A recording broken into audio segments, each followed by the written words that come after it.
नमस्कार, स्वागत है आपका आपके अपने चैनल कुक नई शेफ में। करवा चौथ का पर्व बड़े हर्षोल्लास में पूरे भारत में मनाया जाता है। इस दिन सुहागन स्त्रियां अपने पति की लंबी आयु के लिए ये पर्व करती हैं। ये सुख और समृद्धि का पर्व होता है। इसकी पूजन और विधि मैं आपके साथ शेयर कर रही हूँ, तो मैं आपको बताती हूँ उसकी पूजन विधि कैसे करनी होती है।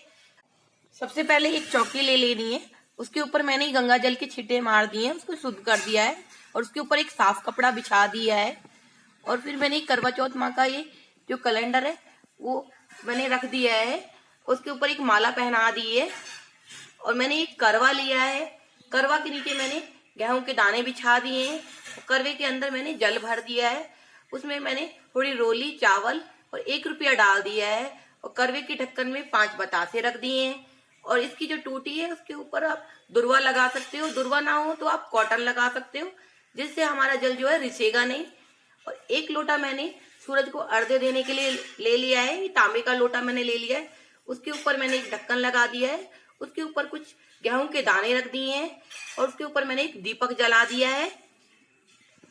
मैंने कुछ फूल भगवान को अर्पित किए हैं और कुछ फल भगवान को अर्पित किए हैं ये। और मैंने कुछ ये बादाम और काजू भगवान को अर्पित किए हैं। और ये कुछ श्रृंगार का सामान भगवान को अर्पित किया है, जिसमें ये कंघा, लिपस्टिक, बिंदी, चूड़ी, स्याही, मेहंदी, सिंदूर, बिछुआ सब मैंने भगवान को अर्पित किया है। ये पूजा करने के बाद हमें इस्तेमाल कर लेना होता है। मैंने ये 14 पीस मिठाई के ले लिए हैं।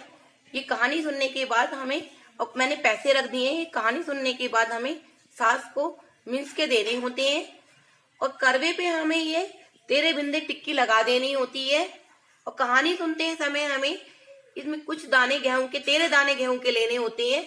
और उसमें हाथ में रख के कहानी सुनने के बाद हमें कुछ दाने सूरज को अर्घ्य देते समय जल में डाल देने होते हैं और कुछ दाने हमें साड़ी के पल्ले में बांध लेने होते हैं। वो जब हम चंद्रमा को अर्घ्य देंगे उस हम करवे में डाल देंगे। इसके बाद हमें करवा चौथ माँ की कहानी स्टार्ट करनी होती है।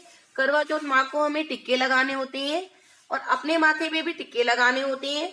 उसके बाद हमें थोड़ी रंगोली डेकोरेशन कर लेनी होती है, कुछ दीपक जलाने होते हैं।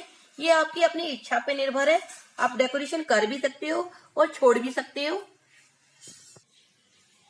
उसके बाद हमें करवा चौथ की एक बुक ले लेनी होती है, ये मार्केट में इजीली अवेलेबल हो जाती है। उनमें हमें करवा चौथ की कहानी कहनी होती है।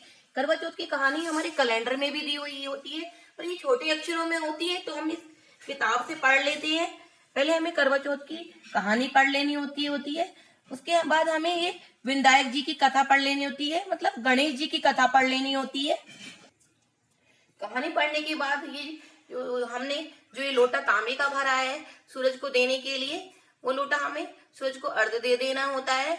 उसके बाद हमें सासू माँ के पैर छू के ये बायना उनको दे देना होता है।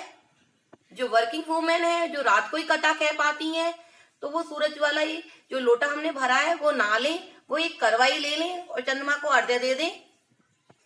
चंद्रमा को अर्घ्य देते समय स्त्रियां अंगूठी अपने हाथ में ले लेती हैं और अर्घ्य देते समय कहती हैं, सोने की मुद्रा मोतियन का हार, चंद्रमा को अर्घ्य देती जियो मेरे वीर भरतार।